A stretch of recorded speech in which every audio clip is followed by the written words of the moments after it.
अभी ऐसा क्यों लग रहा है कि मुद्दे से बड़ा दल हो गया है? एक होड़ सी लग गई है कि कौन इस मुद्दे पर सबसे ज्यादा एग्रेसिव दिखेगा, और जो ज्यादा एग्रेसिव दिख जाता है दूसरा उस पर अटैक शुरू कर देता है। ना आप इस चीज को इग्नोर करिए प्राची जी, ये इंपॉर्टेंट ही नहीं है। आप बिल्कुल इग्नोर कर दीजिए आम आदमी party, Congress, Samajwadi party, ignore कर दीजिए। मैं खुद कह रहा हूं आपको, एक ही मुद्दे पे फोकस कीजिए, वो है कि बच्चे वहां पे जंतर मंतर पे बैठे हैं, उनकी मांगे हैं। उनकी मांग ये है कि धर्मेंद्र प्रधान जो एक फेल्ड एजुकेशन मिनिस्टर हैं वो इस्तीफा कब देंगे, ये मांग है उनकी।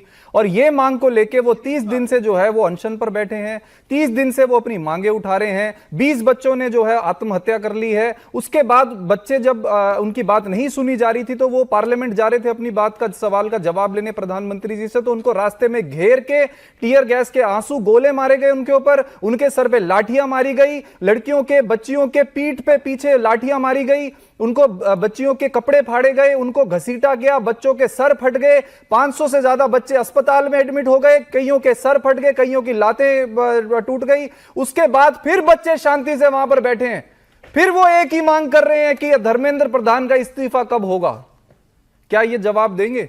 क्या इनके पास कोई जवाब है? इनके पास दुनिया का सारा ज्ञान है, इनके पास दुनिया की हर बात है, इनके पास जंतर मंतर का हर वीडियो क्लिप है, इनके पास कांग्रेस सरकार की सारी रिपोर्ट है, इनके पास आम आदमी पार्टी सरकार की सारी रिपोर्ट है। लेकिन इनको एक मांग बच्चों की समझ में नहीं आ रही कि जिस एजुकेशन मिनिस्टर की वजह से ये एजुकेशन सिस्टम सही नहीं हो पाया, 20 बच्चों ने जान ले ली अपनी, उसका इस्तीफा करा दीजिए, खत्म हो जाएगी सारी बात। फिर जितनी मर्जी चर्चा करना आप। निवान जी, लेकिन इस बात में तो आप पूरी तरीके से एक्सपीरियंस्ड होंगे ना।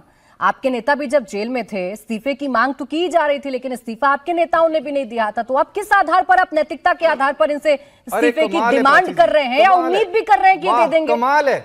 हमारा इस्तीफा कौन मांग रहा था? बीजेपी का इस्तीफा कौन मांग रहा है? बच्चे। एक ही बात है। क्या गजब एनालिसिस है आपका प्राची जी। आप जंतर मंतर गए थे? अच्छा, आपने मांग रहे इस्तीफा?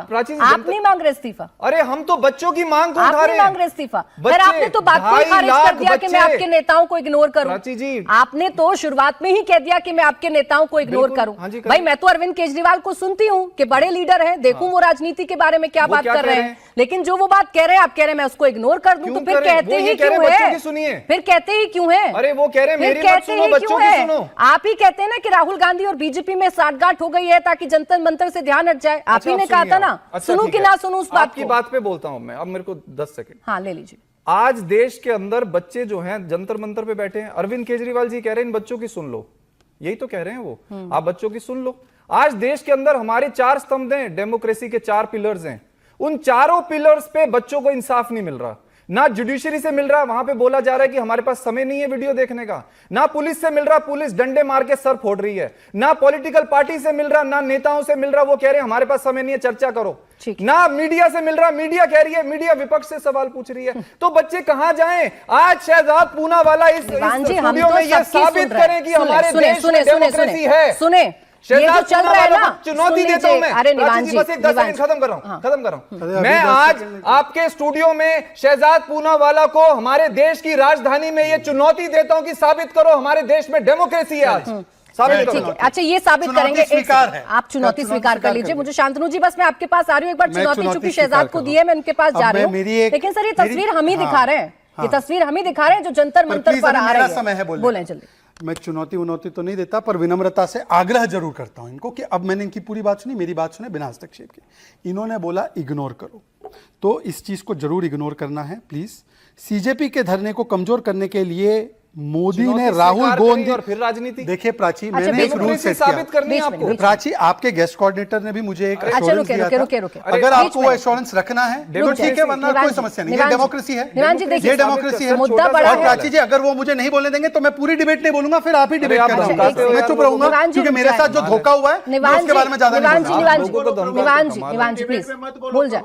निवान जी अब आप प्राची जी इंश्योर करो कि मेरी बारी के बीच में बोले नहीं, और मैं आपके गेस्ट कोऑर्डिनेटर आपको बोल रहा हूँ, उन्होंने मुझे एश्योरेंस दिया था, आपकी टीम ने मुझे एश्योरेंस दिया था। मैं भी आपको एश्योरेंस दे रही हूं, मैं भी आपको एश्योर कर रही हूं, और मैं निवान जी से भी ये कह रही हूँ, मैं आप सबसे ये कह रही हूँ, अपनी अपनी बारी का इंतजार करें। मुद्दा बड़ा है, संवेदनशील।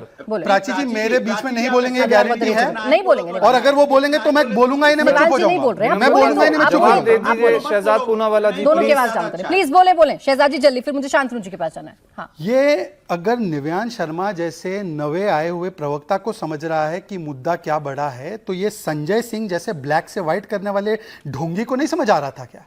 तो राहुल गांधी चले गए प्रदर्शन करने, तो चले गए, उसको क्यों दलाल बताया बीजेपी का? नालायक शिक्षा मंत्री को क्यों नहीं, तुम्हारे दलाल ब्लैक टू व्हाइट करने वाले व्यक्ति को बताओ। नालायक शिक्षा मंत्री को कब हटाओगे? रुक जाए प्लीज निवान, प्लीज मैं आपके पास आऊंगी, आप काउंटर करिएगा जी, मैं पूरी बात करूंगा, पूरा काउंटर करिएगा निवान, मैं आपको भी पूरा समय दूंगी। थैंक यू, मैं श्योर कर रही हूं। ठीक है।